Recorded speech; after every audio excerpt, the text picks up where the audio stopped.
Alright,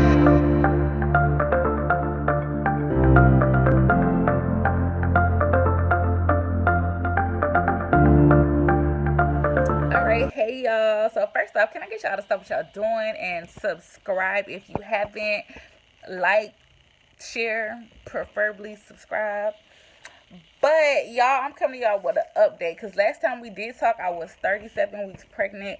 This will be my 39th week, but as y'all can see from the title, from the beginning of the video, I did have my baby, y'all. I talked to y'all, it was on a Sunday. I told y'all I had a doctor's appointment that coming Tuesday. I went to it. I'm getting straight into it, y'all. I was 1 centimeter dilated when I went to my doctor's appointment. He told me to keep on walking. I was doing a treadmill 30 minutes a day. I was on my bouncy ball 30 minutes, and I rotated back and forth if need be.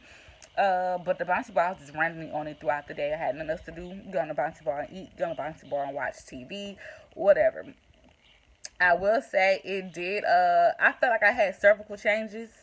So from Tuesday to Thursday, I just kept doing the treadmill and the bouncy ball. That's all I was doing, and I just rest. Cause I was happy that I had cervical change, but I wasn't just sure like if he was really trying to come or not.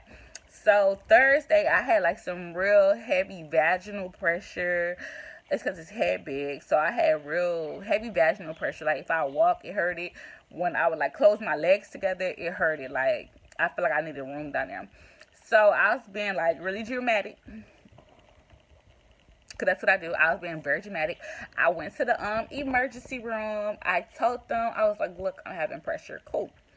So they see me in the bag. I was 1 centimeter dilated. I was like, they for sure about to send me home.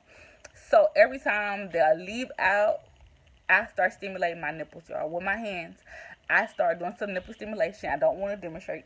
Go on YouTube, watch it. That's what I did. But I was having nipple stimulation. I was doing nipple stimulation. They was able to see the contractions on the monitor. They were big contractions based off the monitor. I couldn't really just feel them. Like it wasn't like, to me it didn't feel like labor pains or none of that, like because I was forcing the situation. So it didn't feel like nothing major. But they was like, we're gonna come back in, we're gonna check you again. Yeah, an hour and a half went by. I'll do it. Every time they come in the room, I heard, but I stop. They leave, I'm back in action, right?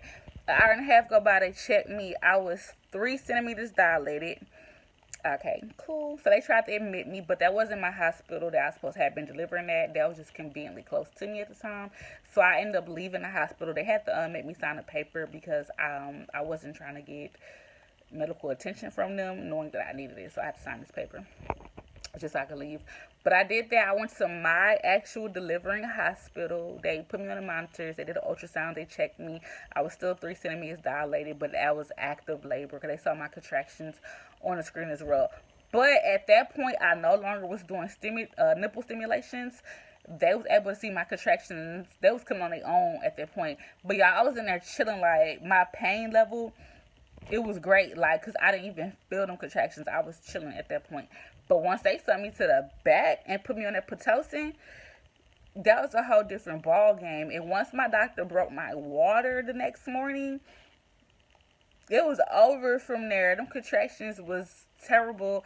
I got my epidural just so part of it didn't even work. Like a part of my epidural did not work in my lower right stomach. It was so painful. Like it was so painful. But yeah, I pushed my baby out in 5 minutes. His shoulders got stuck, but even with that, he came out in 5 minutes. I enjoyed my labor, but now I ain't pregnant no more, so I'm excited. I had a good meal in there.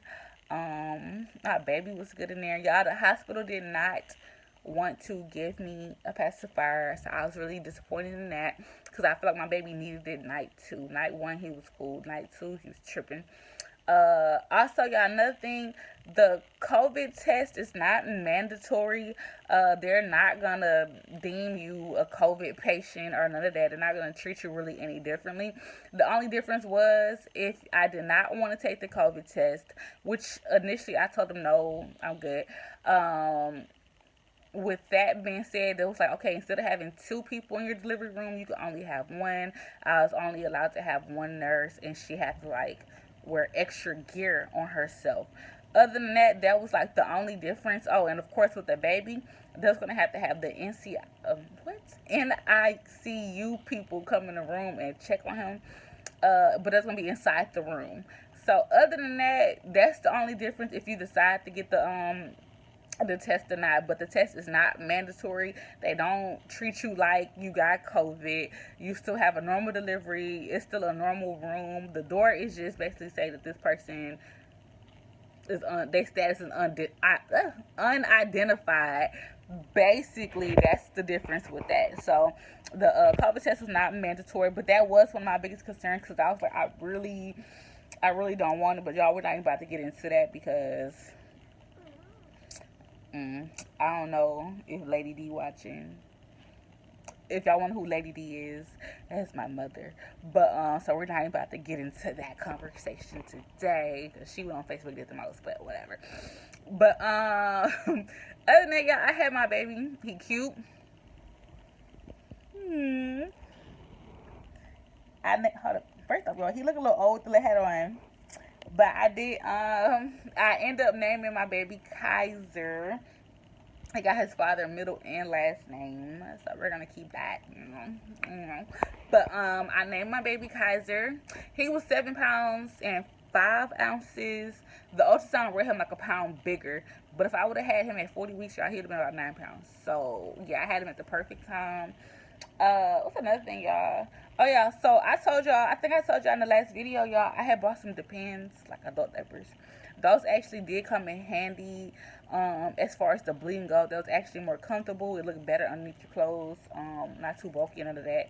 Another thing I ended up getting, definitely needed. If y'all can see it, guys, it's in Spanish. Is it in Spanish? I don't know. It's for your breasts, cause your breasts leak a lot from the milk or whatever the case may be. So they some pads, y'all, and they kind of come like a little. Y'all know what pads look like. This the pack they come in, and you'll take them out. You just open it up. They got the little stickies on there, so you just stick to the inside of your bra. It's comfortable, seamless.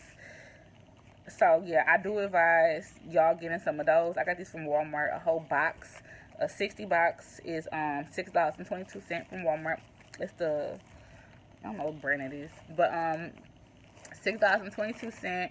The Depends, Walmart, Family Dollar. I bought like some different size pads as well, because the bleeding, once you're done, the bleeding, it lightens up over time, so you just transition into like the pad size you need, panty liner, whatever the case may be. So I got a little cubby in the restroom just for that. I know that's like TMI, but y'all, this stuff was so beneficial to me after I had my baby. Like, these two things made the biggest difference in my life. Like, I kid you not.